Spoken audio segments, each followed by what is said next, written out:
What's up, everybody? Welcome back to the Martian and Ozzy podcast. I am joined by my co-host, as always, Ozzy. How we doing this week, my man? Rough week last week, but spring is here. Very warm up here in the Northeast, so loving that for sure.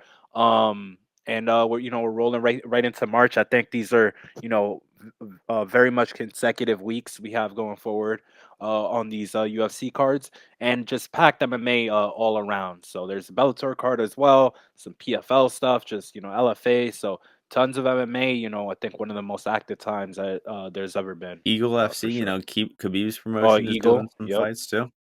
Yep. But this week, this podcast, we're going to be talking about the Magomed Ankalaev versus Thiago Santos card, 14 fight card going down from the UFC Apex. And for a UFC fight night, I think this is probably the best card of 2022 so far. We got good fights on the prelims, a solid main card. It's going to be fun to see Ankalaev in his first main event. So yeah, really good card. Looking forward to analyzing this one. This card's in this card's in the Apex, right? It is. Yes. Yes. Small Apex. Okay. cage. Okay. Later Um, on this month is when they do the Columbus one. Yeah. yeah, that's gonna be fun. First fight night with a crowd in, several years, over 2 years. And but good week for me last week, actually. One of the rare times I profit and Ozzy doesn't. 6 unit profit for me. A lot of good prop action, a couple money line underdogs came through with Elliott and Moreau.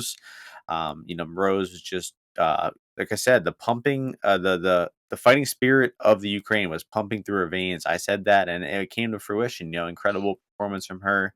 They robbed us on that Kennedy decision. A couple weeks in a row with some bad decisions. So That was terrible. hopefully we That don't was get hosed terrible. for any more bad decisions. And also my best bet won, and Aussies didn't. So definitely showed up the homie last week. But like I said, that's a Yeah. bit of No, an outlier. yeah. Not great for me last week with that Kennedy decision. Just left my blood boiling. I think if I win that one, I'm not even, but very very close to even.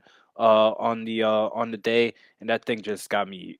My blood boiling, but definitely some missed opportunities. Jalen Turner, the leverage that he was getting on some of those strikes that he was hitting Mullarkey with. Mullarkey just could not withstand it anymore. He kind of just made the decision there. He's like, "Holy crap! Like that was a crazy hard punch you just hit me with. I'm going down." But yeah, I think most people had a pretty good week last week. It was a lot of chalk on the main card. A few dogs on the prelims. So interesting card. Wasn't the best for me, but glad people were making out all right. But yeah, a good card this week. So let's get into it for sure. Let's get right into it. So first fight is in the light heavyweight division. We got Azamat Murzakanov making his UFC debut, taking on Tafon Chukwi. We got Azamat Murzakanov minus 180, Chukwi plus 155. I guess I'll start this one off. So Azamat hasn't really impressed me. This guy's a pretty short guy for the light heavyweight weight class. His game is basically throwing a big left hand and then ducking into a takedown. He has knocked some guys out with that left hand. He actually knocked his contender series opponent out with a right hand. So it does have big power in both of his punches, but his volume, he doesn't throw a whole lot of punches. He's kind of looking for that one perfect knockout shot. Or if he's not looking to strike, like he said, he does like to dip under for those takedowns, and he has a decent top game. I'm not super impressed with his wrestling or his top game. And this guy is pretty old. He hasn't fought too much in the past few years. So I think I'm gonna be, looking to fade this guy, honestly.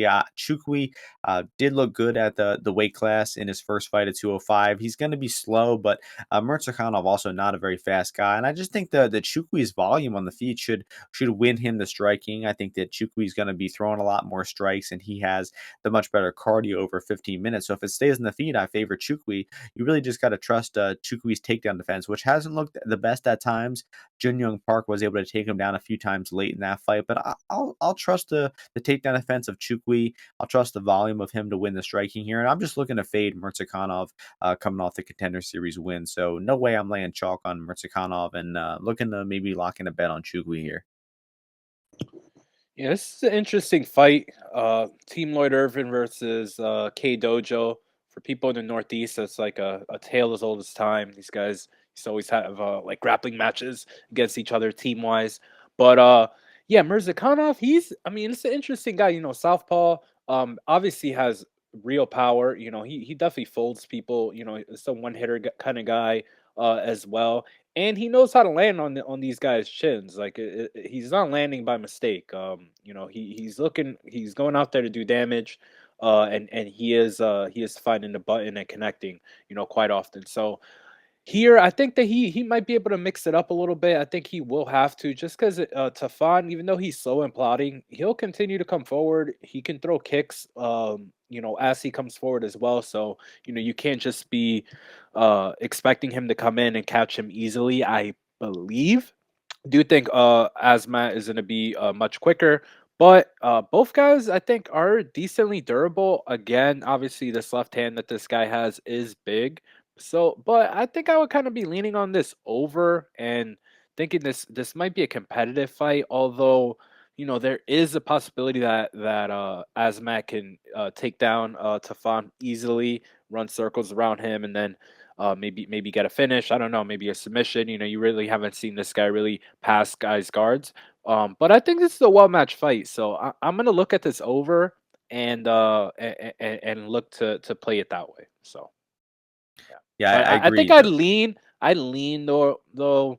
I don't know. I know some very respected people, like sharp guys that I know, that they kind of looking at this and they're liking Azmat, but I think it'll be more competitive. So I wouldn't blame someone for being interested in playing into the plus money here.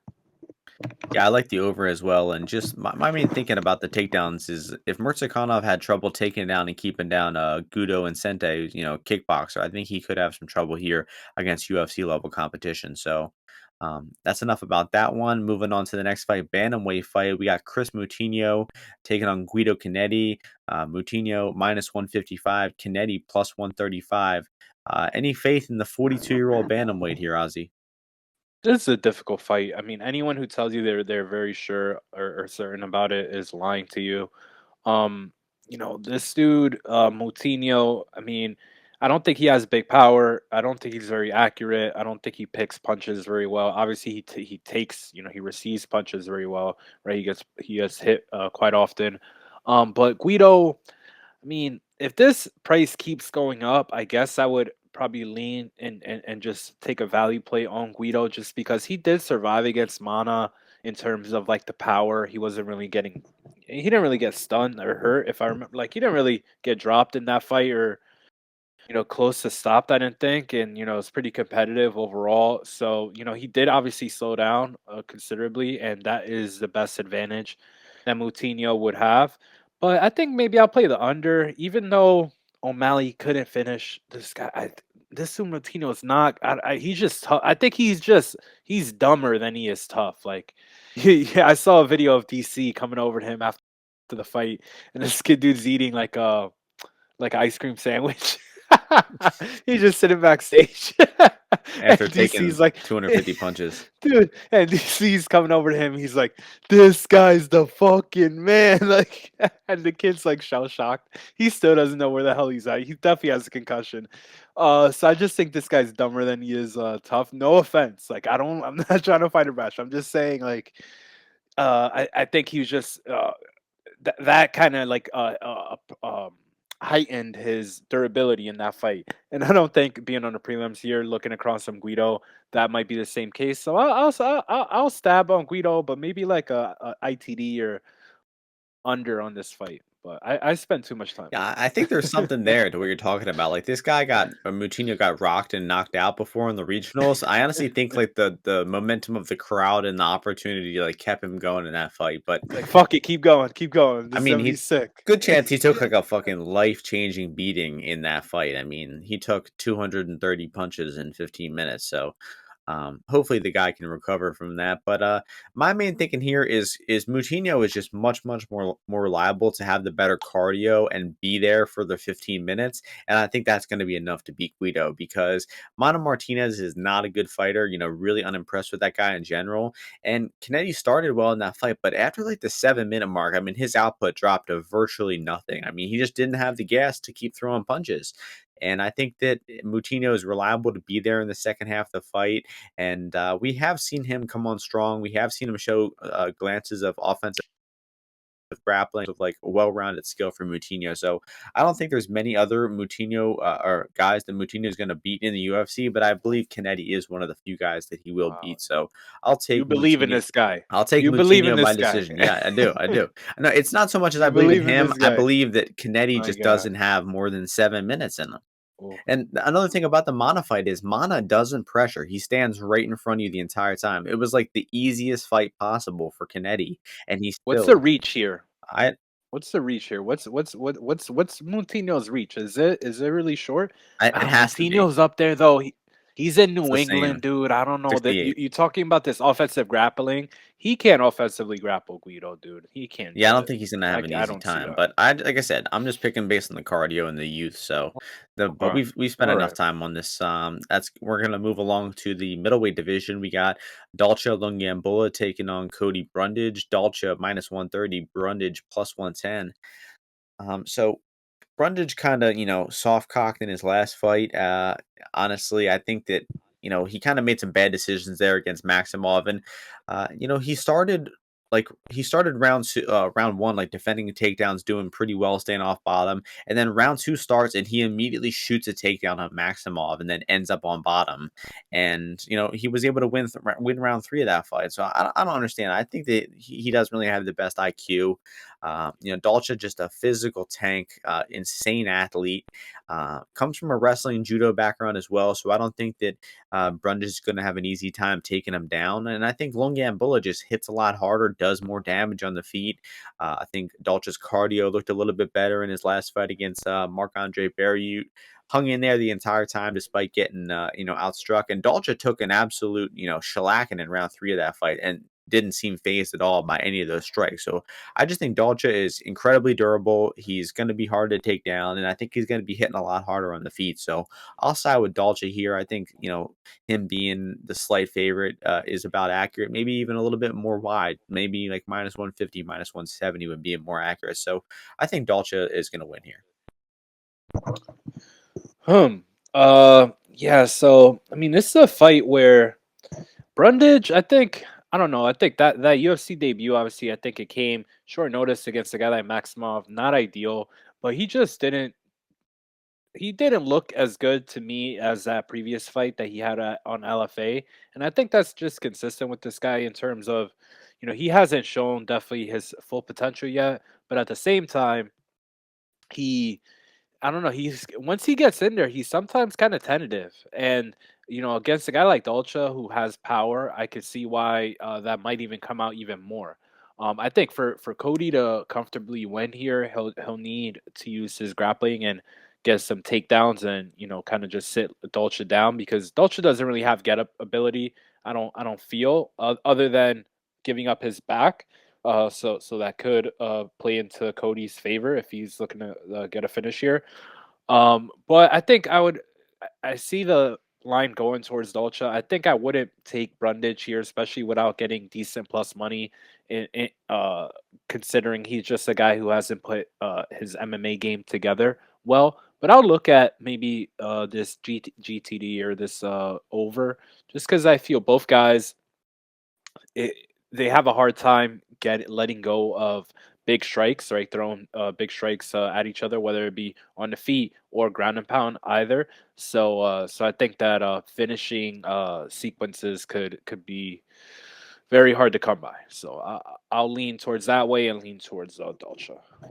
Yeah, I agree with that about the over two. I think Dalcha knockout's the only possible way it finishes. But the next fight is going to be our first of a few women's fights on the card. We have in the women's flyweight division, Miranda Maverick taking on Sabina Mazo. Maverick, considerable favorite, -310. Sabina Mazo, +260. Ozzy, I know you're looking forward to this one. Let us know your thoughts here. Yeah. So this fight is at 125. Correct. It is, Right. correct. It is. It's at 125. So I mean, just at 75% -300 on Maverick. It's just the finishing ability that she has is very, very low. I think the only way she could cover this price is if she takes down and Mazo and just kind of lays on her for 3 rounds. Like I don't really think that she's really passing guard and moving all around her.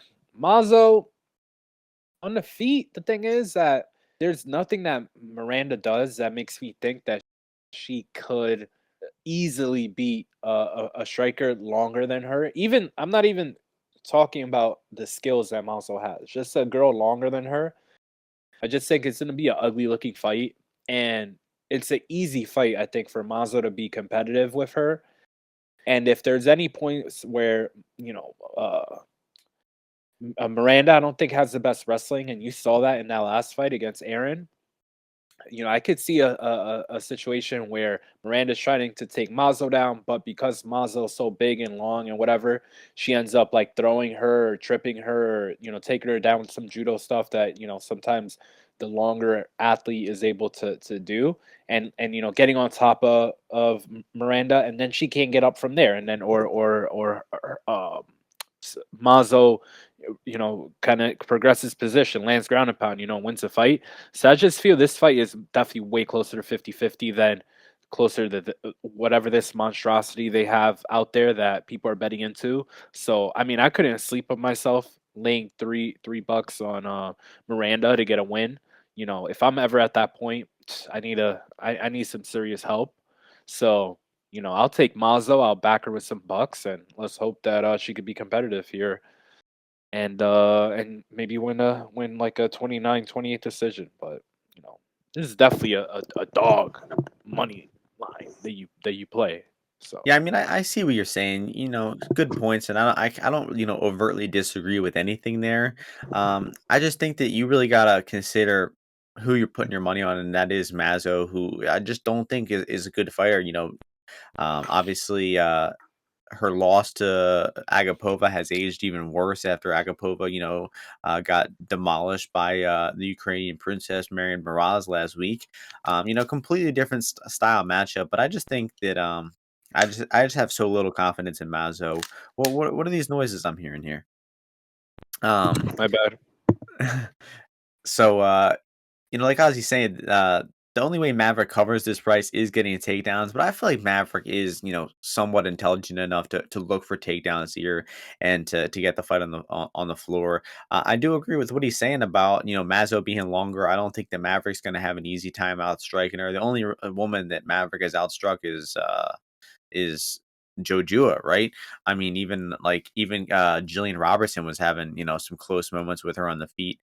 So I guess it is dog or pass, but I would be a little hesitant even about putting that money on Mazo, and you might as well wait because I could see people parlaying Mazo, and I think parlaying Maverick. I could see Mazo getting up to plus 300 by fight day. But that is enough said about that one. Next fight, probably the main event for most people in the featherweight division. We got Damon Jackson, the Leech, taking on Kirk. Jackson is down minus 113, Kirk minus 107. So this is a line I was eyeing for a few weeks. Ozzy kind of put me on to Damon Jackson a few fights back. That he's been fond of him for a while now. And I think this is another great spot for him. I was able to get in plus 135 on the money line for 2 units, and he's now the favorite. So win or lose, already made a great bet. But I think this is a great matchup for Jackson in terms of stylistic. The way they match up with one another, it's pretty similar to the fight that Kirk just had against Makwan and Murakami. And Kirk in that fight, pretty low volume striking. I think it was short notice, and it was his UFC debut. So, and he did get his hand raised. I bet on him in that fight too. So it wasn't a bad performance from Kirk, but I think he showed enough weaknesses in getting taken down and going for that full guard, not really scrambling back up to his feet.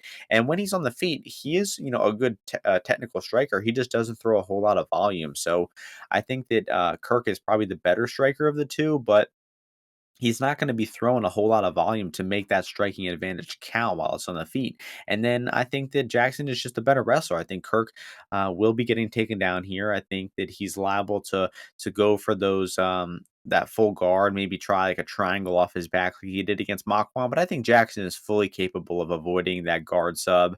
I think that Jackson is pretty nasty on top. I think he's going to be able to pass and stay on top and half guard. Just grind out this decision. You saw Jackson in his last fight against Rosie. Even when he got that huge cut and was gushing blood, he was still just grinding away to get that decision win. And I think Jackson is durable enough. He's competent enough as a striker, and he's fully capable enough of a grappler to take this fight to the floor and out grapple Kirk over 15 minutes. So I like Jackson here, and the market is agreeing with me. Yeah, so I also have some Jackson plus money. I think still even at Pick'em, you could. I think I would side. I think some people are enjoying this line movement and think they want to play Kamala Kirk.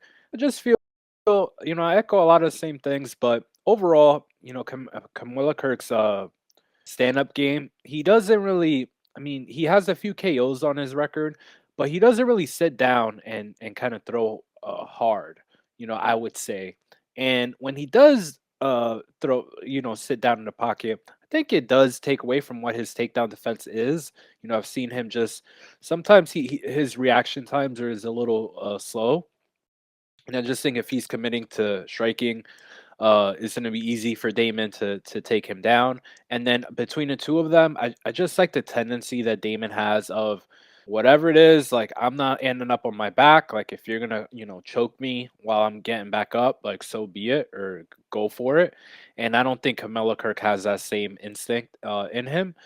But I think this will be a competitive fight. Obviously, that's why the line is at Pick'em. But I do think there's still some value on Damon Jackson. He has cardio. He's got a good wrestling game. He's got a good jiu-jitsu game. And his striking is not that bad. I think if he's on the front foot, I think he's fine. I think he uses all of his weapons pretty well. But the main thing is this guy's smart. He knows how to win fights. He's got a great record. He's been, goes the distance often. And he just knows how to win. So this is the kind of guy I like to back, that I like to bet. And yeah, so I'm on him here. And honestly, like the more I'm thinking about it and seeing consensus here, I think that there's still value. And I think this is something that happens sometimes with these lines. So I think I might be adding to Damon somewhat soon. Yeah, I mean, I cap him, 55% minimum here, so there is still some value left. Jackson, one of the comebacks of the year too, a few years ago against Mirsad Bektik, a great grappler. So I think Jackson is our Yeah, man I this had week. him there. I had him there like round. What round did he win? Round three in Three, there. yeah, Yeah, I think he was like 25-1 and win round three. He was like 8-1 by submission. That was a great. He's like 4-1, 5-1. That was a great cash. But this yeah. guy's tough, man. He doesn't stop. Looking to win the fight, and this is the kind of guy you want to bet, man. So Kirk, he's got cardio problems. Even against a guy like Mach one in his last fight, he has nowhere near the cardio of Jackson. He was slowing down himself. So Damon's a good bet. I think I'm pretty sure of that. And Kirk kind of won that fight via ending up on top in the last 90 seconds of round three too. It I was did back him too. I did back him in that fight. This guy's good. Like he's good. He's a good fighter. He's young too. So I wouldn't be surprised to see him win. But I think that Damon deserves to be a favorite here. That's true. And last thing I'll say, Damon Jackson, the second best fighter at Fortis MMA. And my thesis on Fortis MMA fighters kind of failed me last week. And Nchukwi was coming off a loss; he was He supposed won. to win. But that just proves that there are glitches in my thesis. Even after all that research. So Jackson, even though he's coming off of a win, I think he's still the play to make here. And that's going to take us to the next fight, bantamweight division. Should be a fun matchup here. We got Jones-Basharat making his UFC debut, taking on Trevin Jones. Basharat's the favorite here, minus 135. Jones plus 115. Hard fight, I think, to be super confident in, though. I'm interested to hear your thoughts here, Ozzy. This Javid guy smells, man. Like I don't know. I think like he's got a super weird background. Like I don't even know what country he's from. I I don't think know what Afghanistan. that I don't know what that flag is. No offense to that country. But don't really see it. Then I see that he's like from England or some shit. And Hmm. then I saw that he was like getting ready like at some other European country, but now he's in Las Vegas. So I don't know what the deal with this guy is. Like I don't know if he really trains like in that Leon Edwards gym over there, but he's like a karate guy, like a bootleg, like a super bootleg, like karate taekwondo guy. Like so he moves around, like he keeps his hands kind of low, but he's like a little fidgety. He throws like some I don't this guy's weird, man.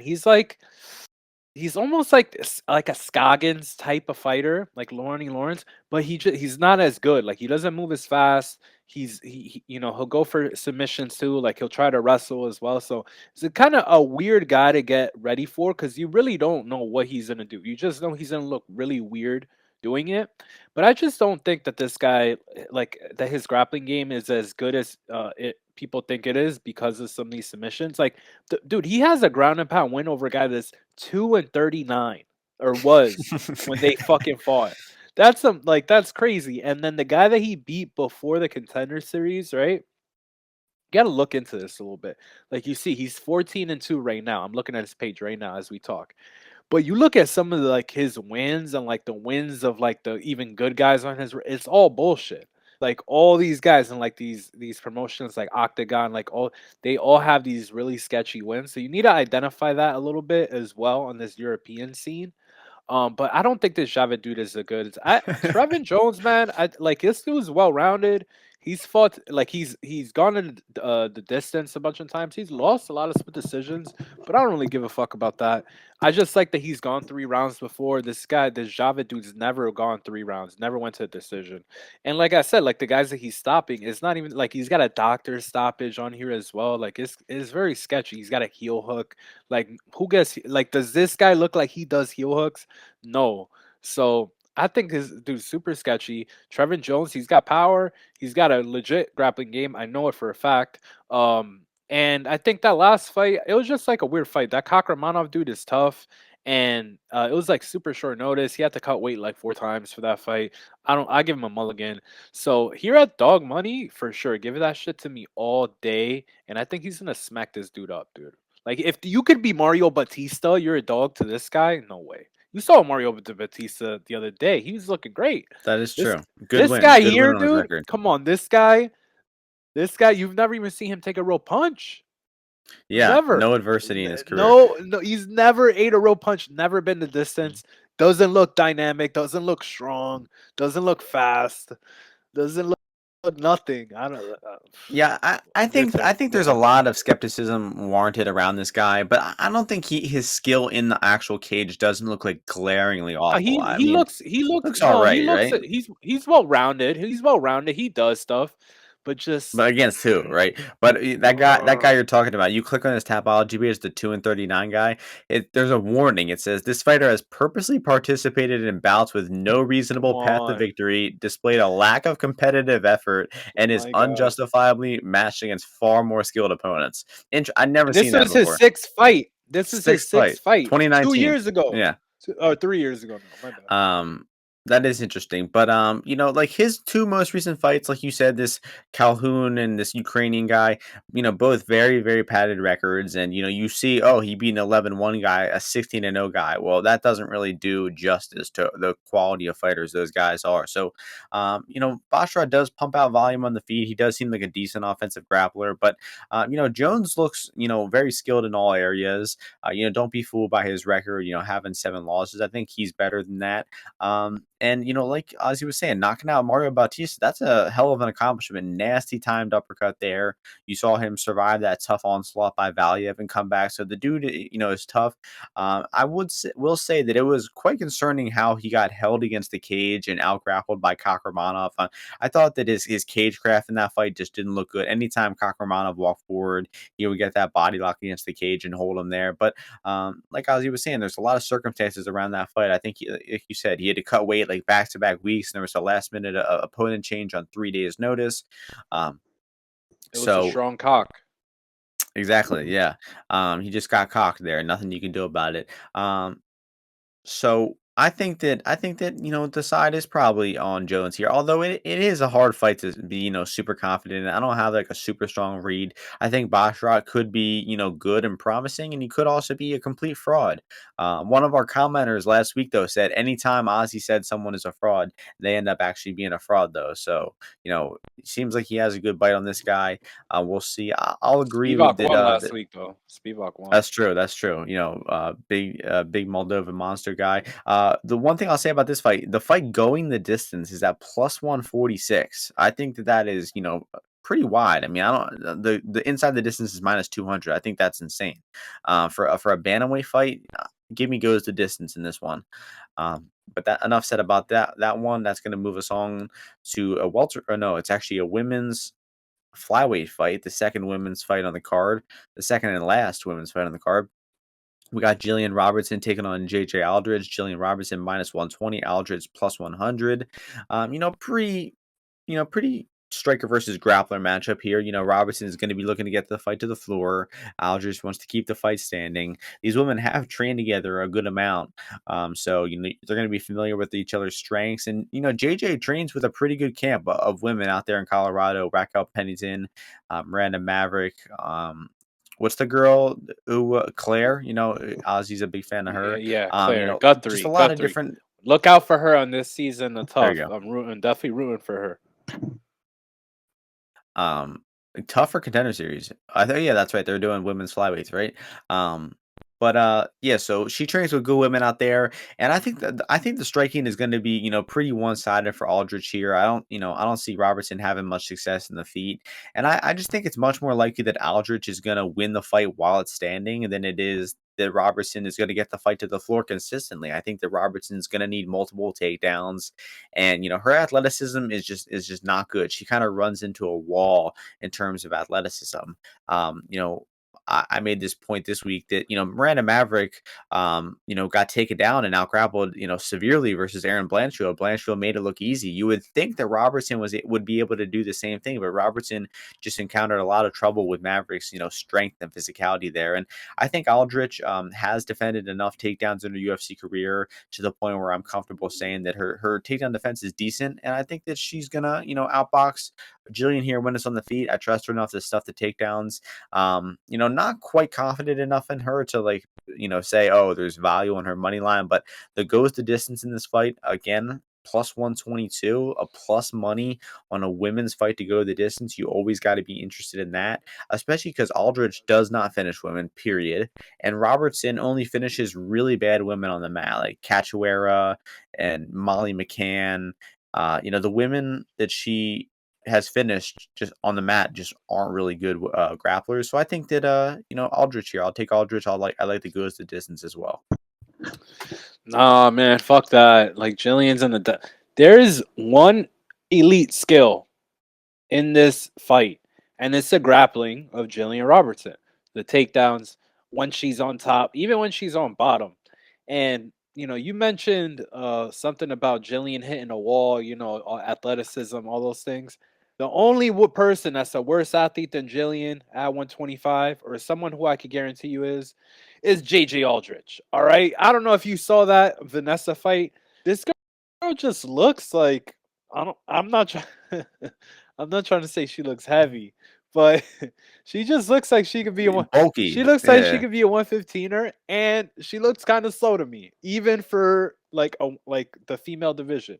I think that like once Jillian can get a hold of her and start slinking around her, slipping behind her, and all that, she's gonna take her down. She's gonna get this girl down to the ground in some way, shape, or form. And honestly, like, look, Jillian, her striking is terrible, right? But I do know she trains all the time, and JJ, even though you like that Vanessa fight, not a fast paced fight at all. And JJ just looking slow. Like even on the feet, she's not dangerous. Like Jillian could probably win a decision here, even fighting on the feet. I'm not saying I'd favor her, but JJ's not dangerous. Like Vanessa's like a 105er. She's not even a 115er. Like the back when JJ beat her, she was still stripping because she said that she quit her job.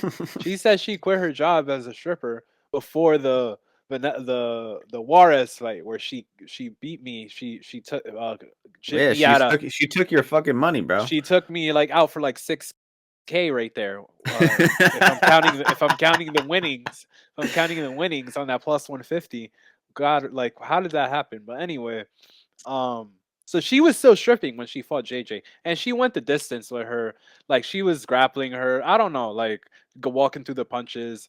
Like the only time Jillian ever got KO'd really was that Macy fight. This girl Mhm. doesn't hit like that. She got KO'd by her as well. So I like Jillian here a lot. Like a lot. So I like this price coming in. I think that she's gonna be able to grapple her, take her down, get a single leg, sit her down, get to her back, put her flat on her back, maybe even get an arm triangle choke or something is I think what I would lean towards. JJ's not like this girl's not that good at just MMA overall. Like she need like the wins that she has are not good. Like she's not a All right, good well, this fighter. is our head-to-head So matchup this week. Let's see yeah, who ends up on yeah. top. Are you gonna put any money on your girl though? Like On I that said, I'm ginger? leaning towards goes the distance. I think is the best one because JJ isn't finishing her. No fucking way. So like, you might as well take JJ decision if you like her. You know. I've liked JJ in the past, but I'm surprised that this is like line like I don't know. this. Aldrich is She's never sturdy, bro. She's sturdy. That's a good one. who's tried to grapple? Yeah, who's tried to grapple her though? Yeah, I was looking at this, and not many women have like dedicated grappling a heavy game plan.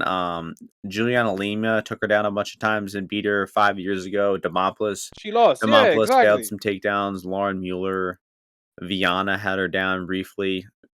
I guess Viana Bro, would these are probably. not on the level. Hey, bro, she got a kind Yeah, of but that was she like got a a striking sketchy fight. decision. Viana was pulling guard. Viana was pulling guard in that fight. I She remember, got a like she was sketchy on her decision back. win over Courtney Casey last year too.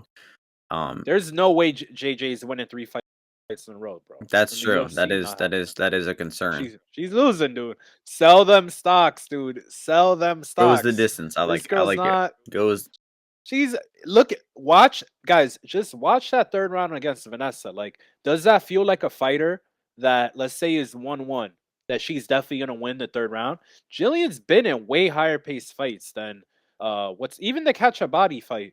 That was kind of high paced. They were grappling hard. The Miranda fight, like just letting you know, this girl's way unanimous more active. 30-27 for JJ in that fight, by the way. Who for what for who in which Against fight? Demopoulos. Yeah. So what? You don't think fucking Jillian would submit Demopoulos like in the round Probably, one yeah. I because do agree. Demopoulos I a do pull agree. guard. Different matchup though. Enough about Dude, this. Jillian's Enough different about on this the ground. nonsense. I don't. Jillian's like the Hoist Gracie of the Right, women's right, division. totally, Doesn't she totally. like lead She them? couldn't out Doesn't grapple. she She like couldn't out lead grapple them? Miranda Doesn't Maverick. But she's Hoist Gracie. isn't she first? Isn't she first in submissions? What, Bro, in I'm only women's talking or about something? objective stats. Yeah, in I don't women's. know. That's not.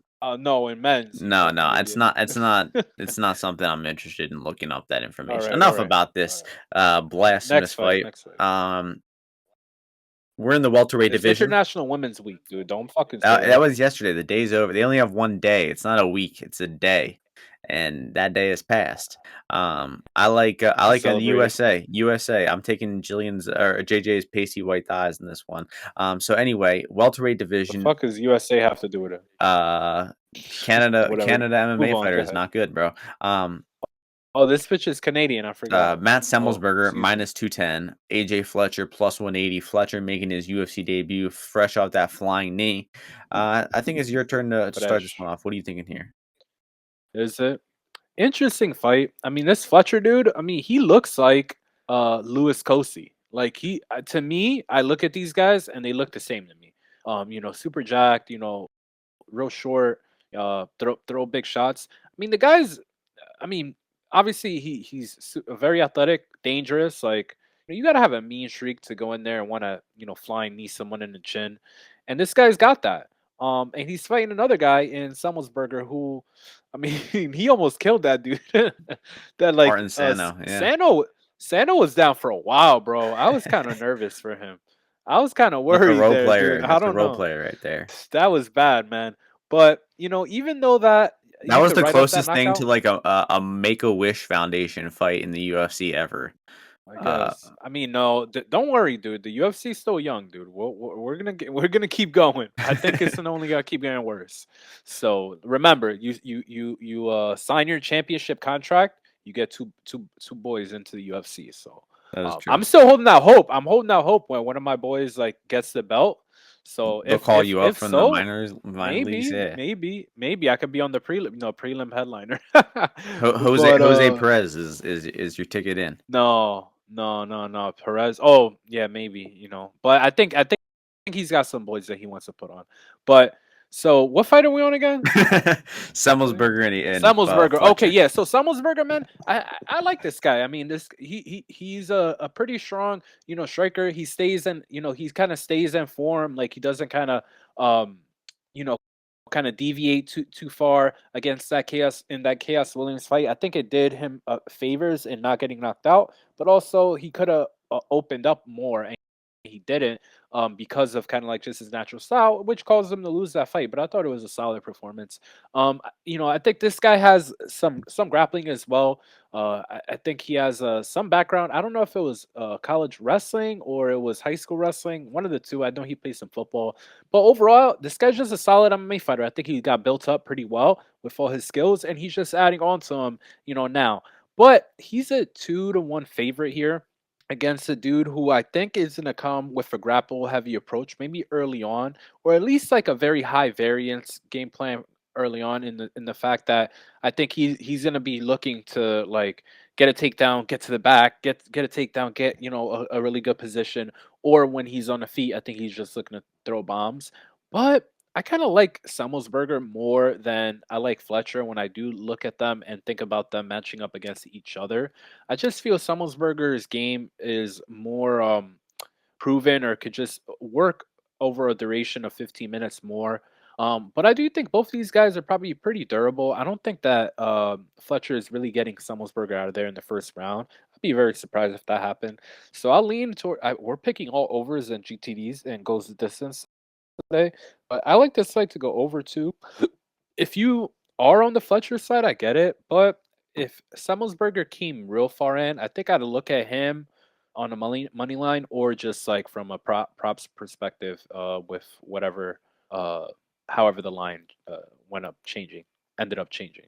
So Yeah, I'll I pick like him. Semelsberger too overall. I mean, I had some questions about him coming into the UFC, but I think the guy's, clearly making steady improvements in all areas of his game: takedown defense, cardio, striking, filling out the 170-pound weight class a little bit better. But, three out of his four UFC wins are guys who aren't really UFC caliber. Obviously, Sano and Minus not even remotely close. Jason Witt is fringe tier. And then Chaos Williams, low key thought had an argument to win that fight.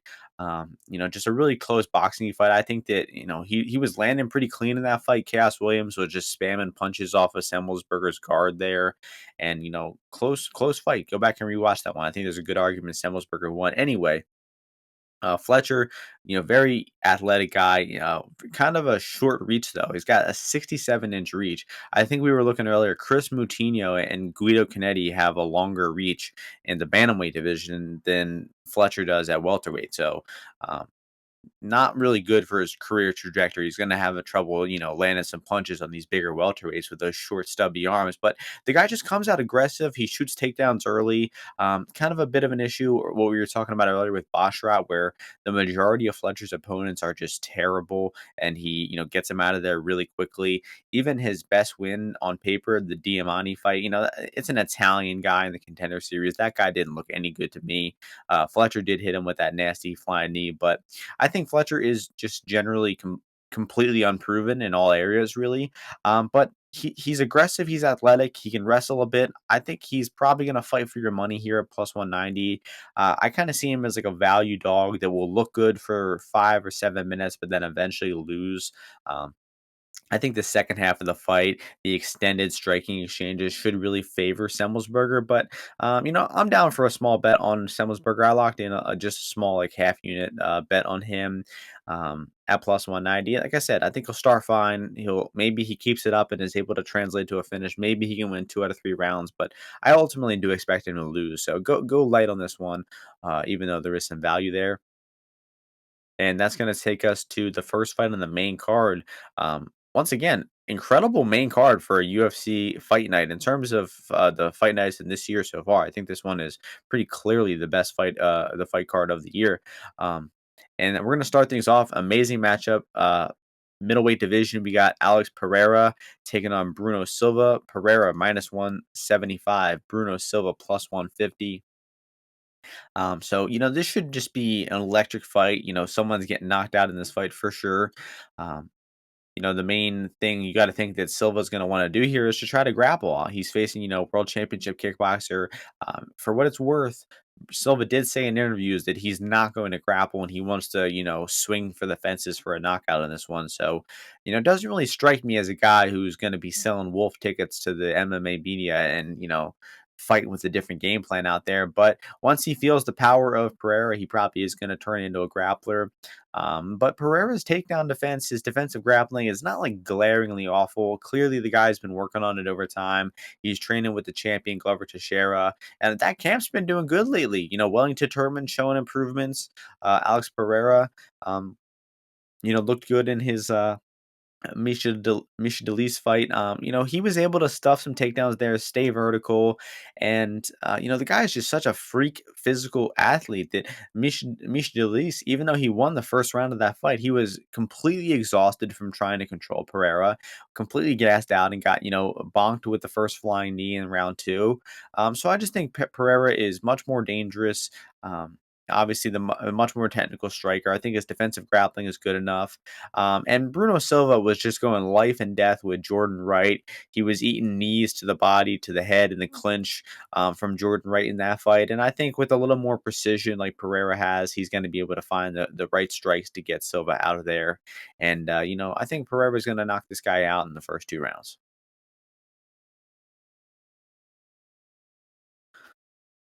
What are we thinking here, Ozzy? You're muted right now. Man, you totally butchered Michailidis's last name. Jesus Christ. R.I.P. to that guy. Not a big fan of T- Greek people in general. No, God, they're super nice, man. I think you No, should I'm just reconsider. kidding. Should reconsider. But Tzatziki sauce, pita bread, great stuff.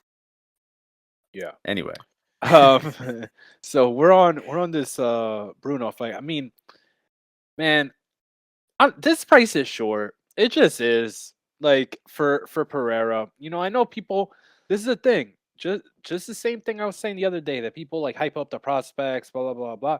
There's like another side. Like that graph that people make a meme all the time with like the real dumb guy on one side and then the genius on the other side, and they have actually the same take. Um, it's the same thing here where people they're always looking to like find the guy that's gonna kill the prospect early or like that's gonna pull the upset on this guy early.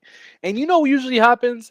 Dudes like Alex Pereira, if you're not, grappling them and being dangerous from there, aka finishing the fight, you're gonna get knocked the fuck out. So if you're telling me Pereira's fucking, doing takedowns with his boys and shit, okay, but what is he gonna do once after he takes them down? You need to like, is he gonna finish the fight? Is he gonna land ground and pound? Is that what he's gonna do, or is he, like hold this guy down, submit him? he does No, have he's not happening. nasty ground and pound. I I don't think give a fuck, dude. that's the best. But I'll give him credit. The best thing Silva does is do ground and pound. But yeah, he I do he agree.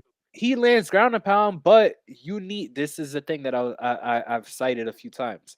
When you after you take a guy down, right? There's transition moments where you need to be either hitting the guy, you can hit the guy on bottom, or you can hold the guy on bottom.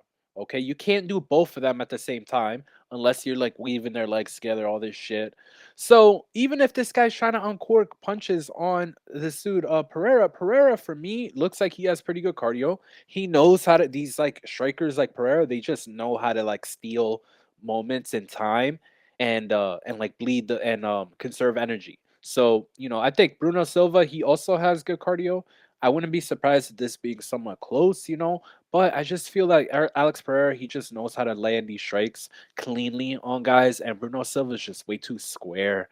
And I think he's probably going to be a little too confident to get in close too early, and I think it's gonna be a short night for him. So I got Alex Pereira here, and I think even at this price, I've been thinking about it for a while. Like I haven't bet it, haven't lost that much value. So even at 175, 170, not bad. Let's do it. Next fight's a short notice replacement fight. We got Drew Dober was Main supposed to event. take on Rick Glenn, now taking on Terrence McKinney. Drew Dober minus 162, Terrence McKinney plus 142. What are your Main thoughts event. on this one? Main event. This is the people's main event right here. I think this line is gonna keep going down, down, down, down. Maybe a little buyback at maybe at 140, but I think this McKinney line is going to like plus 120 territory. Just overall, I know obviously Dober, I think he's fought at like welterweight. Obviously Dober's thick, Dober's strong. Dober, he has some ability to maybe outlast McKinney. Like if McKinney does take him down and Dober's like safe and all this stuff, maybe he can get back up to his feet and then just start putting hands on him. But I'm just very dubious of Drew Dober at this point. Because I just don't feel like, what is this guy fighting for? Firstly, second, like his ground game has just always been a problem in terms like his takedown defense. And although I think that he's not as bad of a grappler as like Islam made him look, obviously. But if you get to this guy's legs, you could take him down. Like this guy's not a wall. And McKinney is pretty quick, and he just does the way he covers distance. Like I don't know, this guy's like a weird grappler. When Ziam like puts his hand in that pocket and this guy traps it, spins, and like just recovers the top position, he's just got these fighting instincts that are very weird to me, and I don't really want to get in front of it again. So I think I'm gonna lean. I'm gonna avoid this fight, hopefully.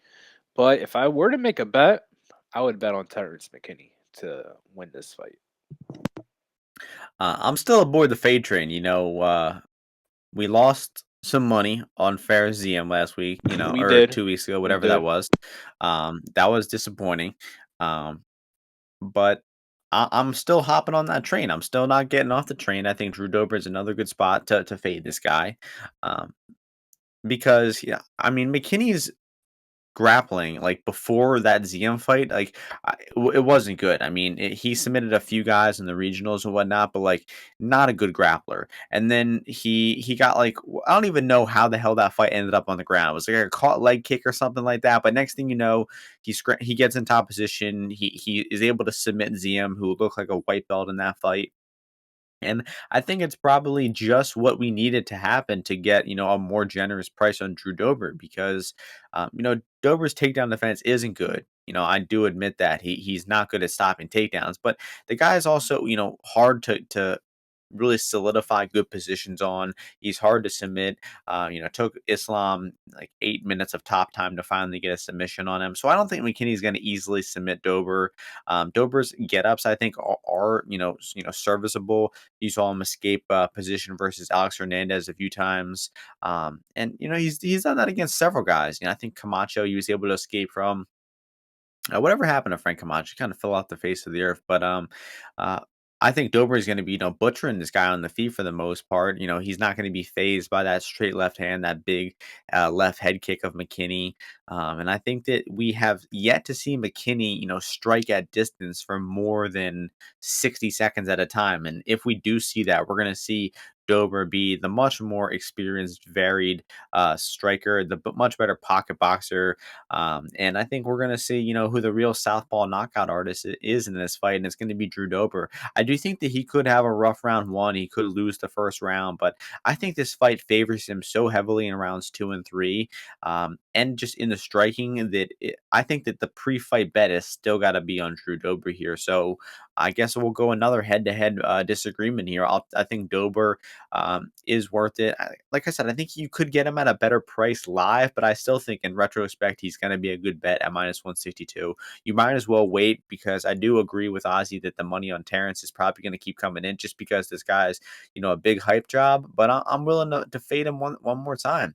I like Drew Dober here. I think he's going to knock him out. And let's go with the second round. And that's going to take us to the next fight. Light heavyweight division. Should be a hilarious matchup here. Carl Roberson taking on Khalil Rountree, KR versus KR. Um, and we got Roberson -118, Rountree -102. Rountree got a lot of action today on Bet Online. He was +117.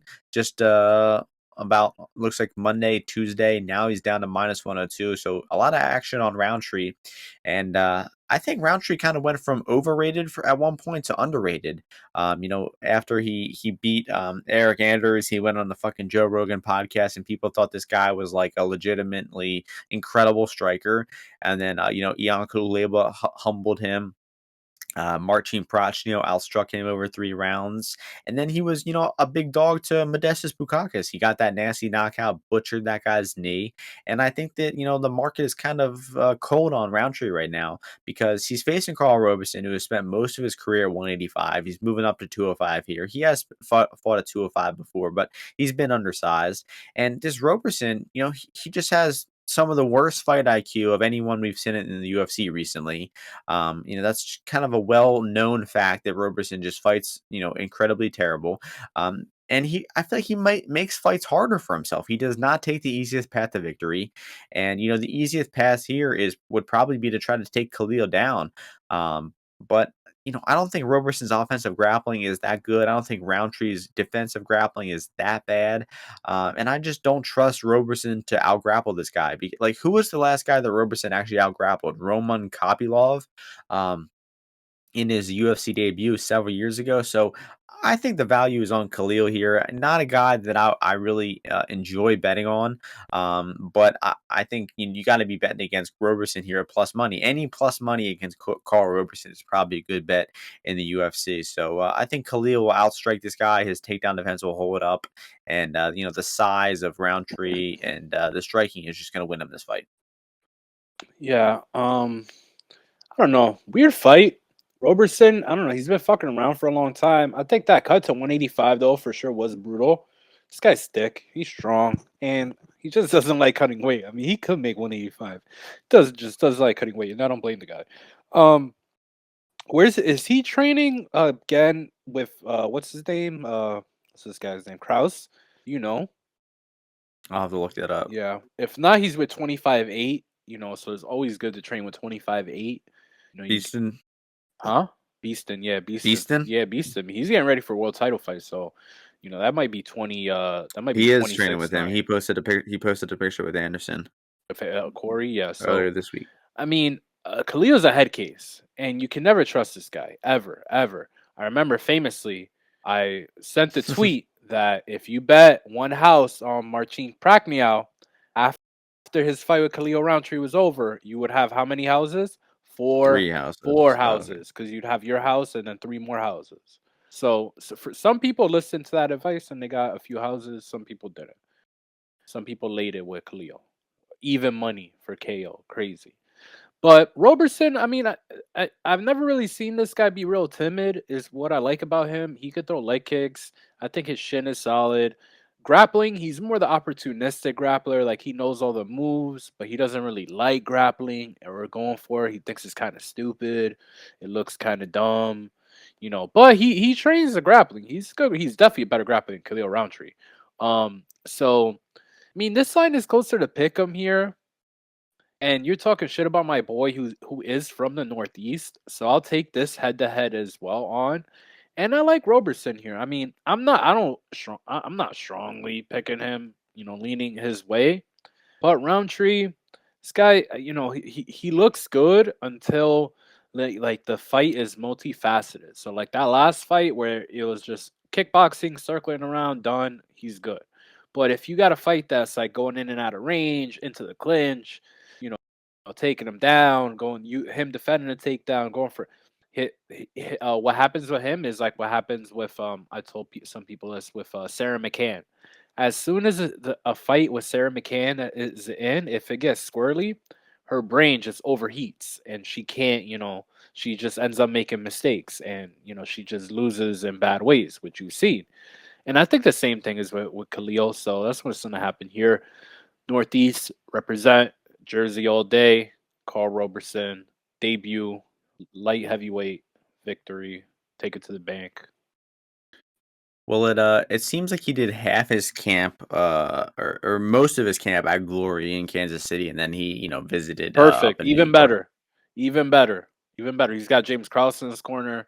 I mean, I don't know, but the over, I don't know how he's gonna do it. I feel like Khalil, he's kind of tough. Sub is not bad. Sub is not I'd bad. have Plus to bet 1,000. sub. That's the only prop I would bet. Roberson by submission. Plus He 1,000 almost does have multiple sub wins in the and he UFC. almost submitted Brendan Allen. So if Don't. Brendan Allen didn't do anything there, he probably would have got tapped. Right or wrong. What did he submit him with?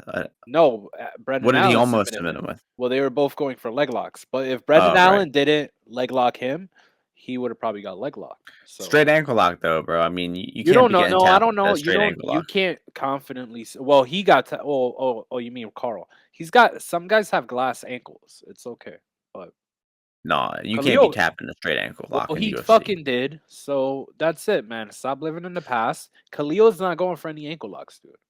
That's So true, it's that's fine. true. Um, but he is Bangkok ready, so watch out for that. Next fight should be an amazing fight, probably, one of the best matchups on the card. Uh, In your opinion, we got in the featherweight division, Sadiq Youssef -220, Alex Caceres +185. I believe my it's your turn. turn to start this one off. Yeah. The featherweight banger. Love these fights. Caceres, amazing resurgence. And I kind of like him in this fight just because of like what I've seen recently from Sadiq. Like that Feely fight was interesting, but in the last 2 years, this is gonna be like his second fight in 2 years. So like I don't know what he's been doing, which is weird to me because, I felt that he was gonna be a guy that was gonna just take fights, kind of short notice, maybe eventually go up to 155. But against what's his name? Allen, I think you saw that again. Like this guy has an issue with the southpaws. If he can't land big punches on you, he does get flustered and is not very well planned out overall. Like I feel like he doesn't connect as well as he needs to in some of these high stakes fights where um you kind of need to win very close rounds like that. Arnold Allen fight, apart from when the times Allen hurt him, it was kind of, I would probably say it was close, but he was just not really able to get his offense going. And I don't think grappling wise, he really wants to grapple that much with Caceres. Caceres just a sneaky grappler. Like he knows like the sneaky sweeps. Like he just got raised like that. That's how he kind of learned jujitsu and all this stuff. So at 2-1, telling me Caceres 2-1 uh dog to a guy in Sadiq that Sadiq, he has power, but Caceres' chin is battle tested, for sure. He's gone he's definitely gone in deeper waters, like been in, higher paced fights. And I just don't think that Sadiq is gonna be able to rely on the grappling. Whereas, if Caceres can get grappling going on Sadiq, being a southpaw as well. So basically on the feet as a southpaw, I think he poses a lot of problems for Sadiq overall with just range, counters, kicks, and taking away some like Sadiq's leg kicks. And then in the grappling area, I feel he's pretty slick. I think Sadiq, I don't think he's much better than Sadiq, I would say.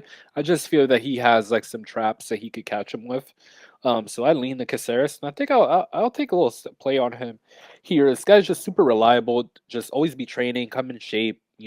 Be very skilled everywhere. Not blown out of the water. Good cardio, good chin. So as a 2-1 dog, I think I'll ride with him.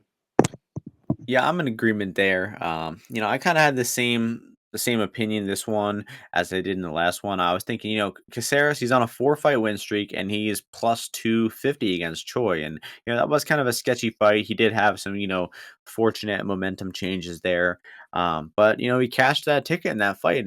Great rear naked choke. You just see, how opportunistic he is with his jujitsu. He was kind of waking up in round 2 of that fight, but Choi was still, pretty firmly in control. And then all of a sudden, Choi was out of position one time. Caceres got the body lock. Sorry, I got a FaceTime call. Sorry.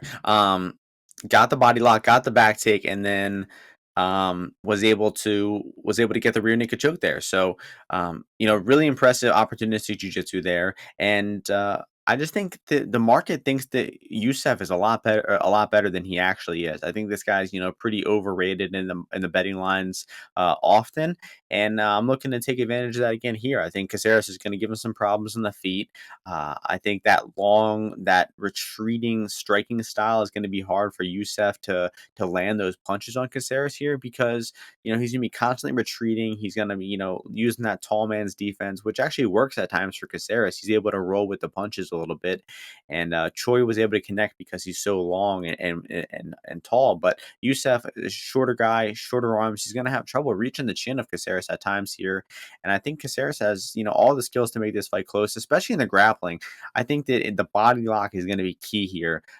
Feely was able to get the body lock several times, was able to get several takedowns, and if Caceres comes in with that same game plan to get to the body lock, get to the clinch, he's going to be much better at getting those takedowns and keeping them, getting that back take possibly, and maybe even getting a submission here on Sadiq. And the Caceres subline plus 1,000. Um, Not bad for a guy who's won, like, I think 2 of his past 3 fights by sub, and, Yusuf just gives up that back take, so I think that's real live here. I like Caceres here as well, for a small to medium bet. 1 unit I'd say is probably warranted.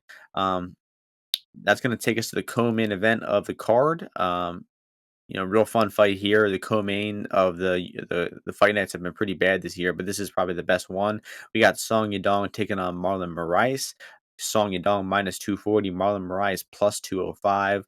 So obviously the issue with Moraes is the guy seems to have 1 round of cardio. He seems to gas out pretty quickly. He seems to have a pretty depleting chin. Um, it's not like the guy is going down from, like, really weak shots, but, he's been knocked out several times in a row now. The Cejudo beating was a sustained one. The Merab TKO was a sustained TKO. He got, caught and, finished quickly by Sandhagen and Font. I would say probably the Font knockout was the most suspect because, like, Marlon took him down, was doing okay in the first few minutes, and then the second Font got back to range, he just pieced Marlon up, and Marlon's body was just like shutting down on him. Don't forget Marlon's been like a pro for 12 years, maybe 15 years or something. I mean, this guy is deep in his MMA career, and I think his body is just kind of giving out on him. He's still incredibly skilled, still very fast, still has good striking instincts, but his physicality just isn't quite there. And Song Yadong continues to prove me wrong. I think Ozzy and I both lost on him with Kenny and Julio Arce. The Arce fight in particular, extremely impressive there. Was able to knock him out with that head kick and punch combination. And we rate Arce really highly, one of the best fighters in New York, and Song was able to put him away in the second round. So after that, I kind of was like, man, this guy is a lot better than I think. I'm gonna, I think, stop betting against this guy for the time being until I see, a really good opportunity. And Moraes with his fading durability and physicality is just not the opportunity I think to take him here. I'd say if you like Moraes, you might as well take the extra $2 and take him inside the distance at plus 400. I think if this one gets to the decision, it's not going to favor Moraes at all. Actually, if it gets to the decision, it's probably going to be a very squirrely fight. But Song probably is going to knock him out in the second and third rounds. But I don't think Marlon is going to slow down as drastically as he did in his past few fights in this one because Song doesn't really push high pace, not really a big pressure fighter. So Marias might hang around for 7, 8 minutes before really slowing down here. You got any faith in Marlon Moraes, Ozzy? I mean, I do a little bit just because I mean, one of my this guy that I know, super sharp dude, was telling me that he's betting Marlon against Marab, and I was like, ah man, like no way, like I'm not doing that. He's like, no, dude, for sure, like first round knockout, all that stuff. And I was like, I don't know, and it was some big odds. I don't remember what the odds were specifically, but it was pretty good. And obviously, we saw what happened there. This guy, Marab, is just an alien, but uh Song Yadong, on the other hand, he's good as well. Very quick, tight punches, closes range very well. But if these guys are kickboxing, he does land, but a lot of times I did, did kind of feel that he like muffled, like he choked up a lot of his own strikes, in terms of like his boxing and stuff like that. And I remember I'd make fun of him for if someone was to, like, circle away from his right hand, that he, wouldn't really throw anything from the left hand side. So, a completely different striker from Julio Arce. I think Marlon can control a pace on like a kickboxing fight much better. Song, not as big of a pressure guy. He can and he did come forward on Kyler a lot, and Kyler was able to break that up with takedowns. So I could see Song maybe starting slower or even pushing the pace a little bit faster, and uh and Marlon looking good, kind of defending and throwing back there. What I'm the sneaky play I'll do is just kind of bet maybe like a Song, like a later finish, so like Song round 3. Just thinking these guys maybe kickbox for a little bit. They are competitive. Marlon is surviving, and then bang, lights go out for the boys. So that's only 9-1 though. That's fucking weak. Bad odds, yeah. What about Weak. starts round 2 minus 175?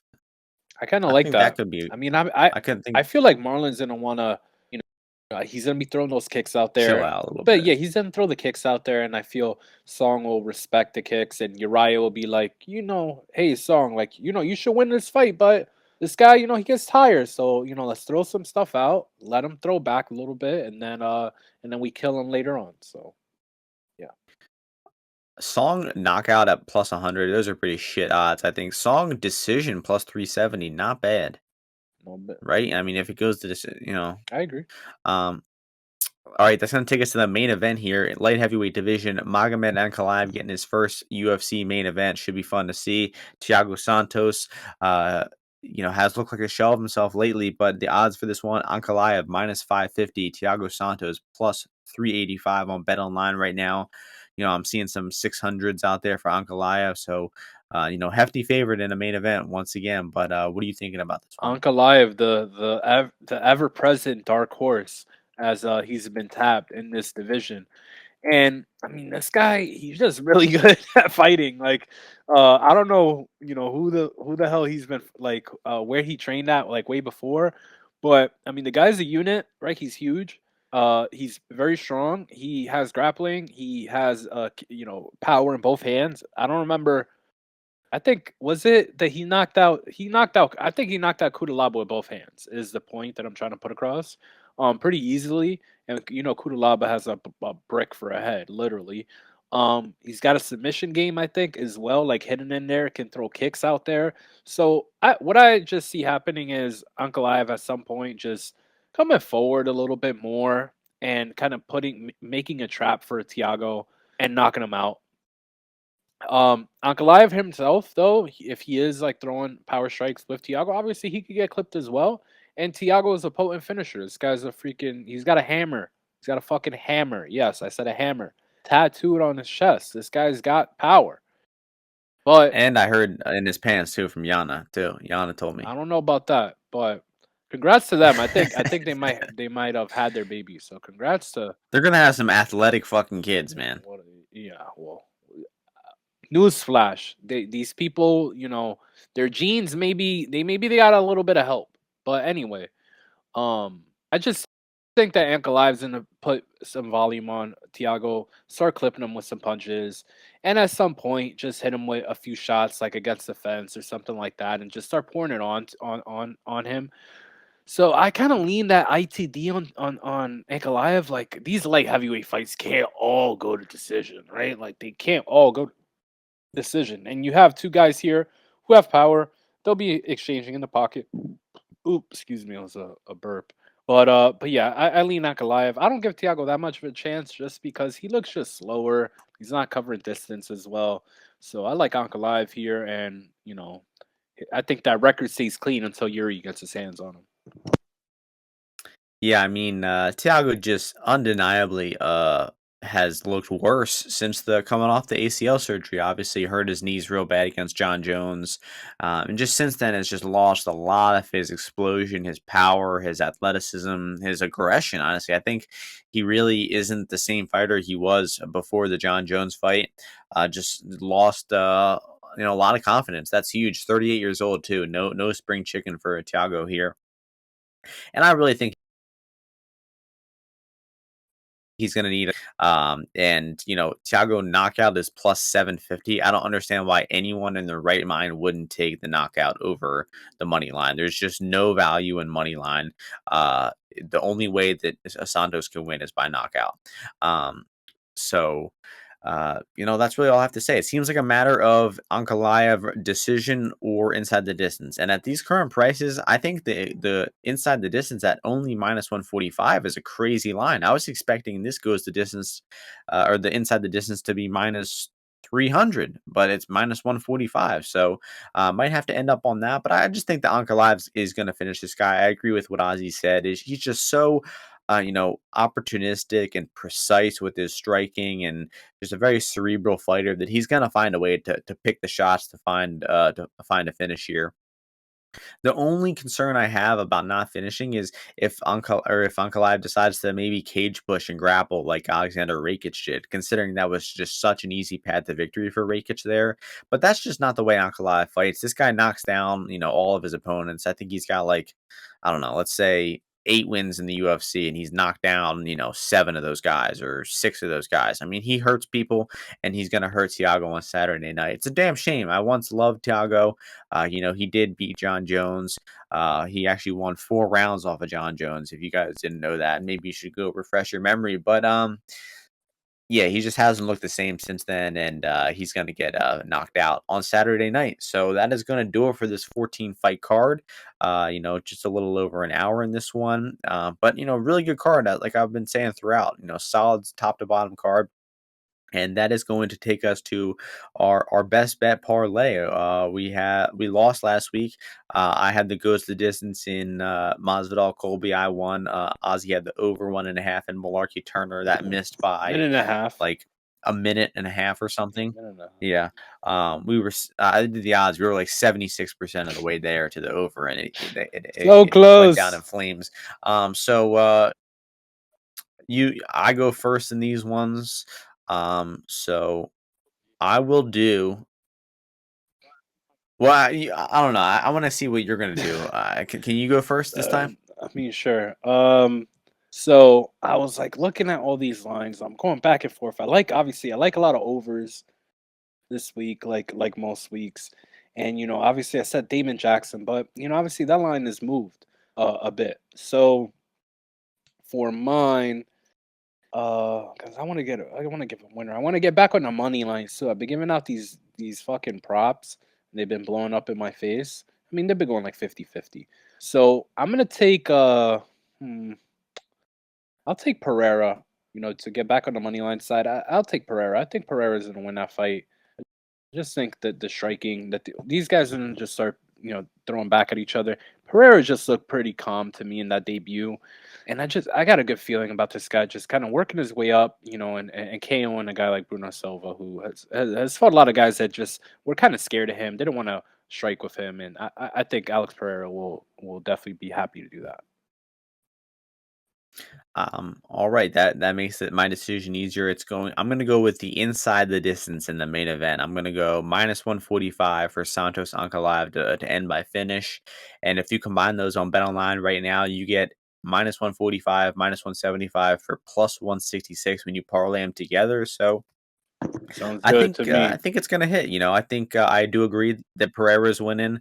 I think +166 might have been the exact same odds as Bobby Green and Jared Cannonier too. So good vibes on that one. And that's been another podcast. We'll be back next week before whatever that card is. I don't even know what the next main event is.